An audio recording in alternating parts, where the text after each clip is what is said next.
أعوذ بالله من الشيطان الرجيم. بسم الله الرحمن الرحيم. ربي اشرح لي صدري ويسر لي أمري واحلل عقدة من لساني يفقهوا قولي. ربي زدنی علما. الحمدللہ. آج میں اللہ کا ذکر بیان کرنے لگی ہوں. حضرت عبداللہ بن عمر رضی اللہ تعالیٰ عنہ بیان کرتے ہیں کہ رسول خدا صلی اللہ علیہ وسلم نے ایک دن اپنے صحابہ رضی اللہ تعالیٰ عنہم سے فرمایا کہ تم سبحان اللہ و بحمدہ 100 بار کہا کرو. جس نے اسے ایک دفعہ کہا اس کے لیے 10 نیکیاں لکھی جائیں گی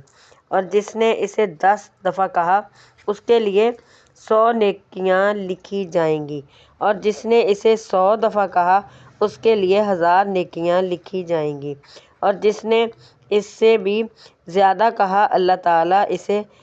اس سے بھی زیادہ اجر دے گا اور جس نے خدا سے بخشش مانگی خدا تعالیٰ اسے بخشش دے گا. ترمذی کی حدیث ہے.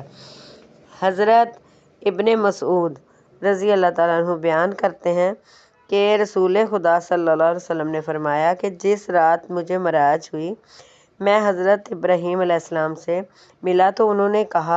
فرمایا کہ اے محمد صلی اللہ علیہ وسلم اپنی امت کو میری طرف سے سلام کہہ دیں اور ان کو بتا دیں کہ جنت کی مٹی پاکیزہ ہے اور اس کا پانی میٹھا ہے اور وہ صاف میدان ہے, اوپر کچھ اگا ہوا نہیں ہے اور اس سے پودے سبحان اللہ ہے, اس کے پودے سبحان اللہ اور الحمدللہ اور لا الہ الا اللہ اور اللہ اکبر ہیں. یعنی جو کوئی ان کلمات کو پڑھتا رہے گا اس کے لیے جنت میں پودے اگتے جائیں گے. یہ بھی ترمذی کی حدیث ہے. حضرت ابو ہریرہ رضی اللہ تعالیٰ عنہ بیان کرتے ہیں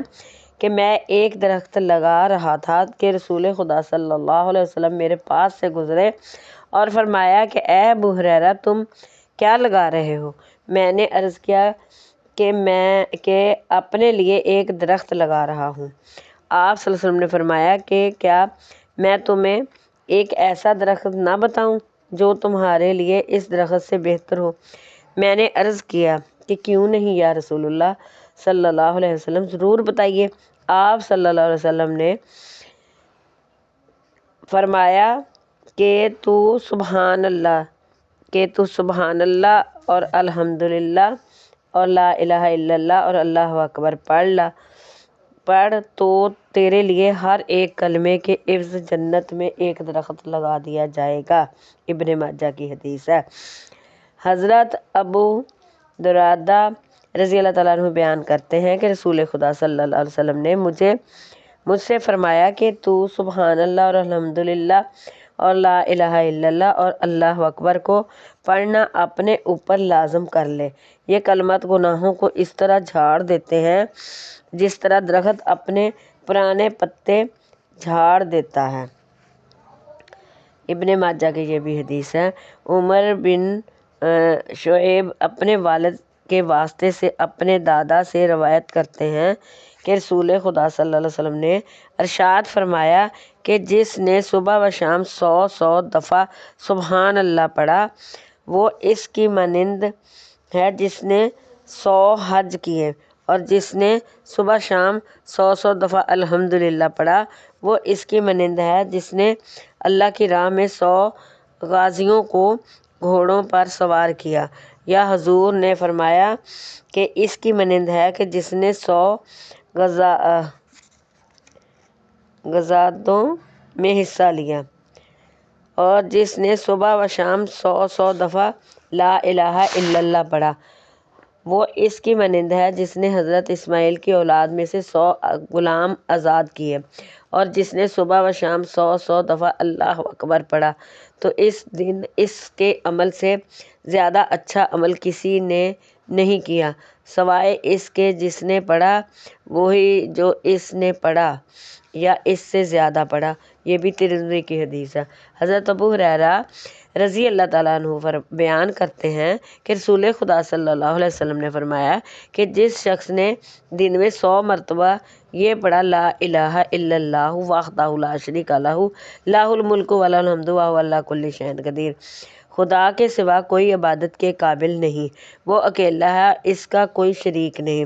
اسی لیے بادشاہی ہے، اسی کے لیے بادشاہی ہے، وہ اکیلا ہے اور اسی کے لیے بادشاہی ہے، اسی کے لیے تعریف ہے، اور وہ ہر شے پر قدرت رکھنے والا ہے، اسے 10 غلام آزاد کرنے کے برابر ثواب ملے گا، اور اس کے لیے 100 نیکیاں لکھ دی جائیں گی، اور اس کی 100 خطائیں معاف کی جائیں گی، اور اس دن شام تک یہ کلمات اس کے لیے شیطان سے بچنے کا ذریعہ بنے رہیں گے، اور کوئی شخص اس کے لائے ہوئے اس عمل سے بڑھ کر کوئی عمل نہیں لائے گا سوائے اس کے جس نے اس سے زیادہ عمل کیا، اور جس نے ایک دن میں 100 مرتبہ سبحان اللہ ہی و بحمدہ ہی پڑھا، اس کی خطائیں ساقطہ